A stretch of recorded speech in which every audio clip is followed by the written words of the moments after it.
السلام عليكم ورحمة الله وبركاته. نحمده ونصلي على رسوله الكريم، أما بعد، فأعوذ بالله من الشيطان الرجيم. بسم الله الرحمن الرحيم. وأيوب إذ نادى ربه أني مسني الضر وأنت أرحم الراحمين فاستجبنا له فكشفنا ما به من ضر وآتيناه أهله ومثلهم معهم رحمة من عندنا وذكرى للعابدين. صدق الله مولانا العظيم. بزرگان محترم، پچھلی جمعہ میں نے آپ کے سامنے حضرت یوسف علیہ السلام کی آزمائش کا مختصر سا حال ذکر کیا تھا. ساری باتوں کو میں نے ذکر نہیں کیا تھا، صرف مختصر سا حال ذکر کرتے ہوئے دوسری باتوں کو آپ کے گوش و گزار کیا تھا. ہمارے کرم فرماؤں میں سے اور ہمارے بڑے ہی محبین میں سے ایک نے فرمایا، نہیں، نبیوں پر جو آزمائش آئی اس کے سننے سے ہمارا ایمان بڑھ جاتا ہے. کیا ہی اچھا ہوتا کہ آپ اگر ذرا تفصیل سے نبیوں پر آئی ہوئی آزمائش کو ذکر کریں تو اور ہمارے لیے ہمت بن جائے گی اور ہمارے لیے ڈھارس کا سبب ہو جائیں گی وہ باتیں. اس لیے میری گزارش ہے کہ آپ ان باتوں کو ذکر فرمائیں. تو میں نے سوچا کہ نبیوں میں سے بعض نبیوں کا ذکر ذرا تفصیل سے، قدر تفصیل سے، اس لیے کہ وقت زیادہ نہیں ہے، مختصر سے وقت میں ساری باتوں کو گھول کر آپ کے سامنے رکھنے کی کوشش کروں گا. ان باتوں کو آپ خود بھی سنیں، اپنے گھر والوں کو سنائیں، اپنے دوست احباب کو سنائیں، تاکہ ان کے اندر بھی ان باتوں کو سن کر ان کا ایمان بڑھ جائے اور اللہ کی محبت ان کے دل میں پیوست ہو جائے. اللہ کرے کہ ان باتوں پر مجھے بھی اور آپ میں سے ہر ایک کو بھی سمجھنے اور عمل کرنے کی توفیق عطا فرمائے. قرآن مجید کی 114 سورتوں میں سے ایک سورت الانبیاء ہے. اس میں اللہ رب ذوالجلال نے نبیوں کے حال کو مختصر طور پہ ذکر کیا، لیکن تفسیر ابن کثیر میں بہت ساری روایتوں کو جمع کر کے ان مختصر سی آیات کو مفصل انداز میں ذکر فرمایا ہے. اس میں سے ایک آیت یہ ہے جس میں اللہ رب ذوالجلال نے حضرت ایوب علیہ السلام کا ذکر فرمایا. کیا عجیب و غریب انداز ہے حضرت ایوب کے ذکر کرنے کا. وہ ایوب اذ نادى ربہ، حضرت ایوب علیہ السلام نے اپنے رب کو پکارا. کب پکارا؟ ایسا نہیں کہ آپ کو تکلیف آنے کے بعد اللہ کو پکارا، اللہ کو یاد کیا، ایسا ہرگز نہیں. جب اللہ نے آپ کے لیے نعمتیں عطا کی اس وقت پر بھی آپ اللہ کو پکارتے تھے. جب نعمتیں چھن گئی اس وقت پر بھی وہ اللہ کو پکارتے تھے. یہاں اللہ رب ذوالجلال نے ایک گوشے کو ذکر کیا ہے اور اس سے پہلے والے گوشے کو یہاں ذکر نہیں کیا، کیونکہ قرآن قصے کہانیوں کی کتاب نہیں ہے. قرآن تو سراپا ہدایت دینے والی کتاب ہے اور صحیح راستہ بتانے والی کتاب ہے. صرف ایک واقعہ حضرت یوسف علیہ السلام کا ذرا تفصیل سے ذکر کیا گیا، بقیہ جتنی باتیں ہیں بالکل مختصر سے انداز میں اللہ رب ذوالجلال نے قرآن مجید میں ذکر فرمایا. لیکن اللہ کے رسول علیہ الصلاۃ والسلام نے حضرات انبیاء کی جن باتوں کو ذکر کیا اور حضرات صحابہ نے ان کو قلم بند فرما کے روایتاً جسے ذکر کیا، تو حضرت ابن کثیر نے ان باتوں کو اپنی تفسیر میں جمع فرمایا۔ اللہ رب ذوالجلال نے حضرت ایوب علیہ الصلاۃ والسلام کو ماشاءاللہ خوب مال و دولت عطا فرمایا، اولاد کی نعمت بھی عطا فرمایا، بیویاں بھی عطا فرمایا، مال و متاع بھی عطا فرمایا، جائیداد بھی عطا فرمایا۔ ایک طرف نوکر و چاکر تو دوسری طرف باندیاں ہی باندیاں، کوئی کام کرنے کی ضرورت نہیں۔ لیکن آج کے دور میں اگر ہم دیکھیں کہ اگر کسی ارب پتی، کھرب پتی یا جو بھی آپ کہیں، اس کے پاس جتنی چیزیں ہو سکتی ہیں وہ ساری چیزیں حضرت ایوب علیہ الصلاۃ والسلام کے لیے رب ذوالجلال نے عطا کیا تھا۔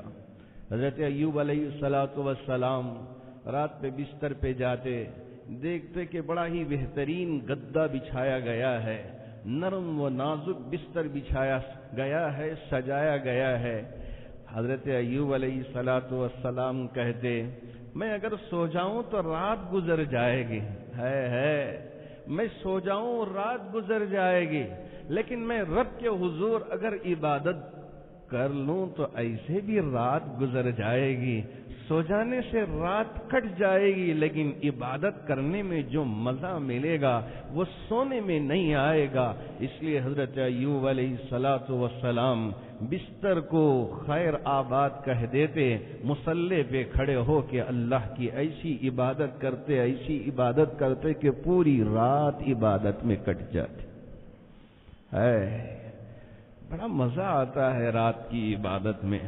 ذرا آپ بھی، اس لیے کہ سناٹا، تاریکی، سب لوگ سوئے ہوئے ہوں، ہمارے لیے کوئی دیکھنے والا نہیں ہے کہ ہم دکھائیں کہ ہماری نماز، ہم دکھائیں ہماری تلاوت، ہم دکھائیں ہمارے ذکر و اذکار کی مجلسیں، نہیں، صرف اللہ کو راضی کرنا مقصود۔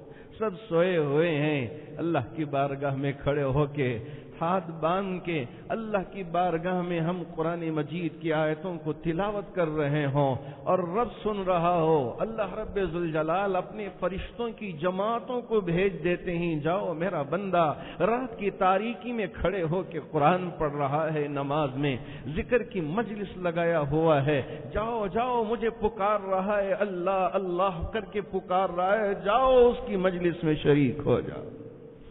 حضرت ایوب علیہ الصلاۃ والسلام پوری رات عبادت میں گزار دیتے، ہمیشہ آپ کی زبان پہ شکر شکر شکر۔ شیطان سوچنے لگا، ایوب تو بڑا شاکر بندہ بن گیا۔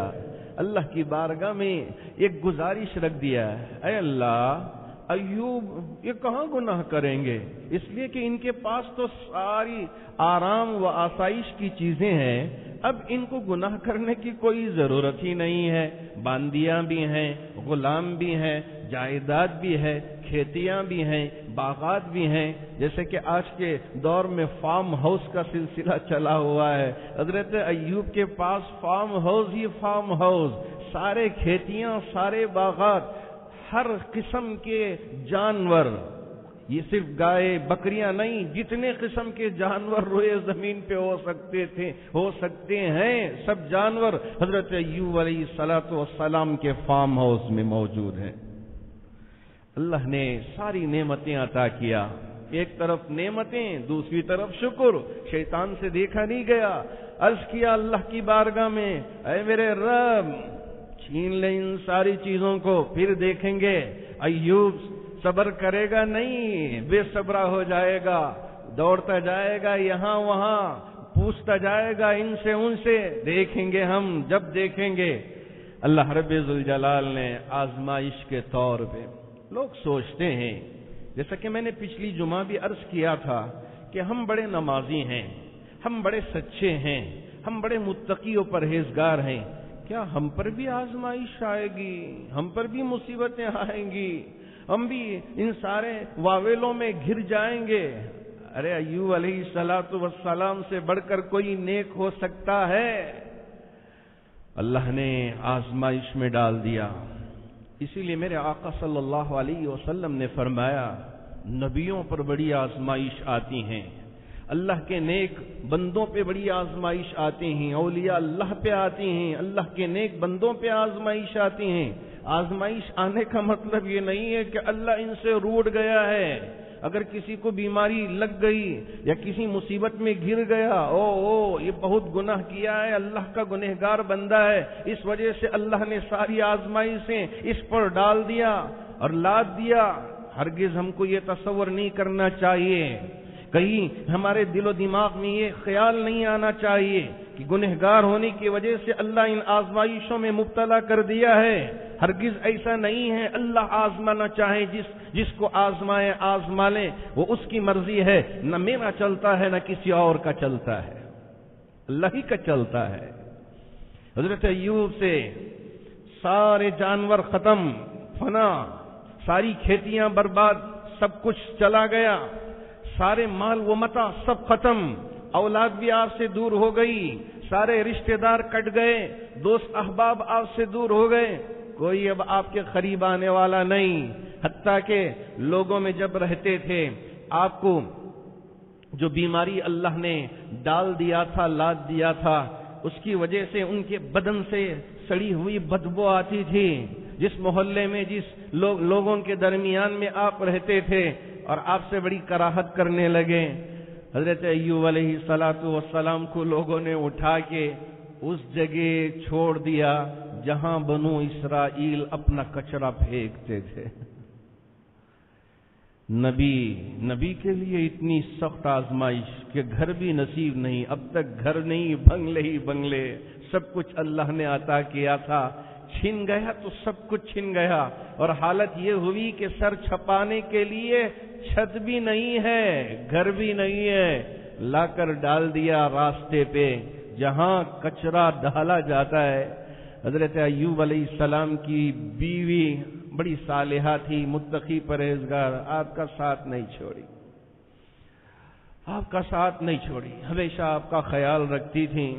حضرت ایوب علیہ السلام بیماری کے اس حالت میں سارے اعضاء خراب ہو گئے، صرف زبان، دل، بس سارے اعضاء، سب پہ برس کی بیماری، اور سارے اعضاء گل گئے، سڑ گئے، بدبو آ رہی ہے، جینے کی کوئی امید نہیں، صحت کی کوئی امید نہیں۔ اللہ یہی بتانا چاہتے ہیں، حضرت ایوب کا سارا جسم اتنا گل گیا، سڑ گیا، دیکھنے کے لیے بظاہر کوئی راستہ نظر نہیں آ رہا ہے جینے کا، لیکن اللہ بتاتے ہیں کہ جسے ہم بچانا چاہیں اسے کوئی نقصان نہیں پہنچا سکتا، اللہ یہی بتاتے ہیں۔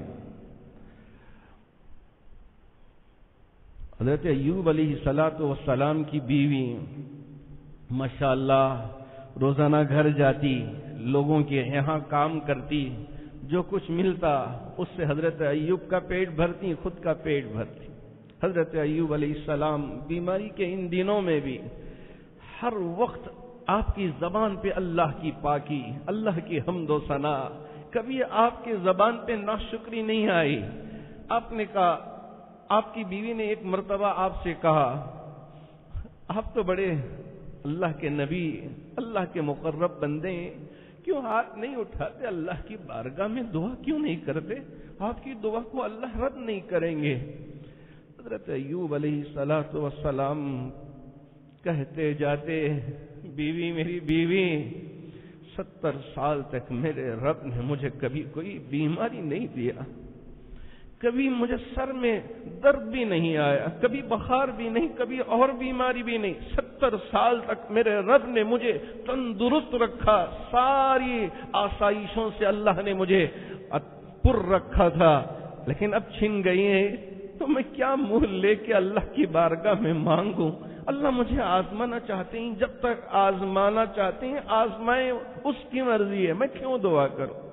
اللہ کے رسول علیہ الصلوۃ والسلام نے ہمارے لیے، وہ نبیوں کا ایمان تھا، ہمارے لیے یہ نہیں سکھایا بعد میں ہم بھی جا کر یہ نہ شروع کر دیں کہ بیماری ہے، چلو بیماری میں دعا مانگنے کی ضرورت نہیں ہے، نبی نے دعا سکھائی ہے، اللہم انا نسألک الصحة والعافیہ والمعافاة الدائمة في الدین والدنیا والآخرہ، اللہم اشف امراضنا وامراض المسلمین، اللہم اشف امراضنا وامراض المسلمین واقض حاجاتنا وحاجات المحتاجین۔ نبی نے ان حالتوں میں دعا مانگنے کا طریقہ سکھایا ہے، دعا مانگ کر آپ نے بتایا ہے، اس لیے ہم دعا مانگتے رہیں۔ یہ نبیوں کا ایمان تھا۔ وہ سوچنے لگے 70 سال تک صحت تھی، اب کیوں دعا مانگو، نہیں مانگوں گا، چھوڑو ایسے ہی رہنے دو، اللہ جب تک آزماتا ہے آزمانے دو۔ ایک مرتبہ آپ کسی کے یہاں کام کرنے کے لیے گئے، وہاں کچھ دینے کے لیے نہیں تھا، تو گھر والوں نے کہا ہماری بچی چھوٹی سی سو گئی ہے، ایک روٹی بچی ہوئی ہے دینے کے لیے، کچھ نہیں، یہ روٹی لے کے چلے جاؤ۔ حضرت ایوب کی بیوی وہ روٹی لے کے آئی، حضرت ایوب نے پوچھا یہ کہاں سے لے کے آئی ہو؟ حضرت ایوب کی اہلیہ نے سارا واقعہ ذکر کیا، کہا نہیں وہ بچی جاگ جائے گی تو گھر والوں کو پریشان کر کے رکھ دے گی، اس لیے جاؤ اس روٹی کو اس بچی کے حوالے کر کے آ جانا، کھانے کے لیے تیار نہیں۔ آج کل حالات بالکل مختلف ہیں، ہمارے گھر کی عورتیں ہوں یا دوسرا ہمارے گھر کا عملہ اولاد ہوں، شوہر یا باپ جیسے تیسے لے کے آ کے پیٹ بھر دے، بس کہاں سے آیا ہے یہ پوچھنے کی ضرورت نہیں۔ ایمان والوں کی علامت یہ ہے کہ پہلے پوچھیں کہ یہ حلال ہے یہ حرام ہے۔ اگر ہماری عادت ایسی پڑ جائے گی، قسم ہے اس رب ذوالجلال کی، جب ہاتھ اٹھا کے دعا مانگے تو عرش بھی تھرانے لگے، کانپنے لگ جائے کہ اے میرے رب تیرا ایک نیک بندہ مانگ رہا ہے، مجھ میں اتنی طاقت نہیں ہے کہ میں ایسے ہی رک جاؤں، تھر تھرانے لگے گا، عرش ہلنے لگے گا۔ آج نہ ہم ان چیزوں کی طرف خود دھیان دیتے ہیں، نہ ہمارے گھر والے نہ ہماری اولاد اس کی طرف توجہ کرتی ہے۔ حضرت ایوب نے کہا نہیں جاؤ جا کے واپس دے کے آؤ۔ حضرت ایوب کی اہلیہ لے کے گئیں، جا کے دیکھا تو بچی پکار رہی ہے، رو رہی ہے، ضد کر رہی ہے کہ مجھے روٹی چاہیے۔ حضرت ایوب علیہ السلام کی اہلیہ نے روٹی تھما دیا، واپس آ گئیں۔ ایسے بہت سارے واقعات حضرت ایوب علیہ السلام کے سلسلے میں ہیں۔ انشاءاللہ آئندہ جمعہ بھی میں آپ کے سامنے ان باتوں کو ذکر کروں گا، چونکہ وقت مجھے اس وقت ساتھ نہیں دے رہا ہے کہ ساری باتوں کو ایک وقت میں ہی آپ کے سامنے ذکر کروں۔ اللہ کرے کہ ان باتوں کو سننے اور مجھے بھی اور آپ کو بھی اس سے سبق لینے کی توفیق عطا فرمائے۔ حضرت ایوب علیہ السلام جیسا ایمان ہمارے لیے بھی عطا فرمائے۔ محترم حاضرین باتمکین، اللہ کا شکر ہے کہ ان مشکل دنوں میں جبکہ بہت سارے ہمارے اپنے ہم سے چھڑ گئے، دور ہو گئے، ابھی قریب میں ہمارے بازار میں یہاں جو کہ آر مارکیٹ ترکاری کا جو مارکیٹ ہے وہاں اور ٹولز مارکیٹ، تو وہاں دعا کرنے کے لیے جانے کا اتفاق ہوا، تو ہمارے احباب میں سے ایک صاحب نے مجھ سے کہا حضرت ہمارے اس مارکیٹ کے گھر کے 40 افراد اس وبا میں متاثر ہو کر اپنے مولا حقیقی سے جا ملے ہیں۔ کتنے ایسے جو ہم سے رخصت ہو گئے، بڑے صحت مند تندرست نظر آ رہے تھے اور چل پھر رہے تھے، اچانک خبر آئی کہ ہم سے رخصت ہو گئے۔ ایسا موقع بھی آیا چونکہ ہم اتنے بندھے ہوئے تھے کہ ہم اپنے رشتہ داروں کی تجہیز و تکفین میں شریک بھی نہ ہو سکے۔ کیوں؟ اس لیے کہ حالات ہی ایسے تھے، 4-5 لوگ 10 لوگ جو گھر کے افراد ہیں، دوست احباب، کئی دنوں تک ان کے ساتھ رہے، وہ بھی تجارت کرتے رہے، ہم بھی تجارت کرتے رہے، ان کے غم میں ہم بھی شریک رہے، ہمارے غم میں وہ بھی شریک رہے۔ وقت ایسا آ گیا کہ ان کے آخری وقت میں ہم نے ان کو جنازہ بھی نہیں دے سکا۔ اللہ نے بتا دیا کہ دیکھو ایسے حالات آئیں گے، اس سے عبرت لینا، مال و دولت کی کوئی حیثیت نہیں ہے، تمہارے بینک بیلنسوں کی کوئی حیثیت نہیں ہے، سب کچھ یہ کھوکھلی چیزیں ہیں، اگر باقی رہنے والی چیز ہے تو میری محبت، میرا ڈر، یہی چیزیں تمہارے لیے باقی رہنے والی ہیں۔ اس لیے اللہ رب ذوالجلال ان سارے حالات سے عبرت لینے کی اور سبق حاصل کرنے کی توفیق عطا فرمائے، اور اللہ کی اور اللہ کے رسول کی سچی محبت ہمارے دلوں میں عطا فرمائے۔ ہمارے بہت سارے احباب نے ماشاءاللہ ان مشکل وقتوں میں بھی جتنا ہو سکے ہماری ان چادروں میں ڈال کے جا رہے ہیں، کیونکہ تجارت بھی بہت مشکل سے چل رہی ہے۔ ہم جس کسی سے بھی پوچھیں، حضرت اب گاہک ہی نہیں آ رہے ہیں، کیا کریں خریدنے کے لیے، بالکل مختصر سے لوگ آ رہے، حالات تو ایسے ہیں۔ اس کے باوجود چونکہ ہماری ذمہ داری ہے اللہ کے گھر کی دیکھ بھال کرنا، اللہ کے گھر کی ضرورتوں کو پورا کرنا، یہ ہماری ذمہ داری ہے، اس وجہ سے بند مٹھیاں ہماری ان چادروں میں ہم ڈالتے جا رہے ہیں، اس ایمان کے ساتھ اور اس یقین کے ساتھ وما انفقتم من شیء فهو یخلفہ، جو کچھ اللہ کے راستے میں ہم خرچ کرتے ہیں، چاہے 5 روپے 10 روپے کیوں نہ ہو، اللہ رب ذوالجلال اسے ہمارے لیے بینک بیلنس بنا کر آخرت میں ہمارے لیے اجر عطا کریں گے، وہاں ہمارے لیے اللہ رب ذوالجلال ساری نعمتیں عطا کریں گے۔ اس ایمان و یقین کے ساتھ ہماری ان چادروں میں بند مٹھیاں ڈال کے جاتے ہیں، اللہ رب ذوالجلال آپ کے دینے کو بے انتہا قبول فرمائے، قبول فرما کر جتنے بیمار ہیں سب کو شفا عطا فرمائے، جو ہول میں، ڈر میں، پریشانی میں جی رہے ہیں سب کے ہول کو ختم کر دے، سب کے ڈر کو ختم کر دے۔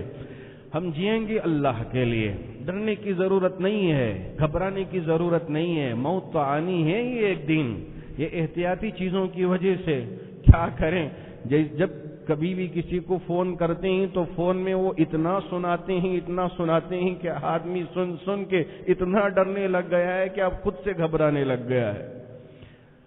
ہمارے مسلمان بھائیوں کا بھی حال یہی دیکھا گیا، ایک بہت بڑے آفیسر ماشاءاللہ، اب وہ فون کر کے مجھے کہنے لگے، حضرت مجھے اندر سے ڈر لگ رہا ہے، ذرا کسی ہاسپٹل میں آپ کہہ کے داخلہ دلوا دیجئے، ہاسپٹل میں بھی داخلہ نہیں مل رہا ہے۔ میں نے کہا آپ کا ٹیمپریچر بھی اتنا زیادہ گرا ہوا نہیں ہے اور سانس لینے بھی اتنی زیادہ تکلیف نہیں ہے، آپ گھر میں رہ کر علاج کرا رہے ہیں۔ نہیں حضرت مجھے اندر سے ہول ہو رہا ہے، مجھے آپ پہلے ایڈمٹ کروا دیجیے۔ ایک ڈر سا ہو گیا۔ ڈرنے کی ضرورت نہیں ہے، موت و حیات اللہ کے قبضے میں ہے۔ اللہ رب ذوالجلال جب موت دینا چاہیں وہ موت آ کر رہے گی، نہ ایک ساتھ ادھر ہو سکتی ہے نہ ایک ساتھ ادھر ہو سکتی ہے۔ اس وجہ سے آپ ڈر کے ماحول سے باہر نکل آئیں، خوف کے ماحول سے نکل کے آئیں۔ اس کا مطلب یہ نہیں ہے کہ ہم بے احتیاط کرنا شروع کر دیں، احتیاط کریں، اللہ کی ذات پہ بھروسہ کریں، اللہ رب ذوالجلال ہم میں سے ہر ایک کی حفاظت فرمائے۔ ہمارے بچیوں کے امتحانات بھی شروع ہو رہے ہیں، بی کام کے بچیوں کے، آپ دعا کریں ان کے حق میں بھی، اللہ رب ذوالجلال ہمارے تمام بچیوں کو اچھی کامیابی عطا فرمائے، اور جو بیمار ہیں انہیں شفا عطا فرمائے، جو پریشان حال ہیں ان کی پریشانیوں کو دور فرمائے، جو قرض میں ڈوبے ہوئے ہیں اللہ رب ذوالجلال ان کو ان کے قرض کے بوجھ سے بری فرما دیں، اور جو مرحومین ہم سے رخصت ہو چکے ہیں تمام مرحومین کی بھرپور مغفرت فرمائے۔ آمین وآخر دعوانا ان الحمدللہ رب العالمین۔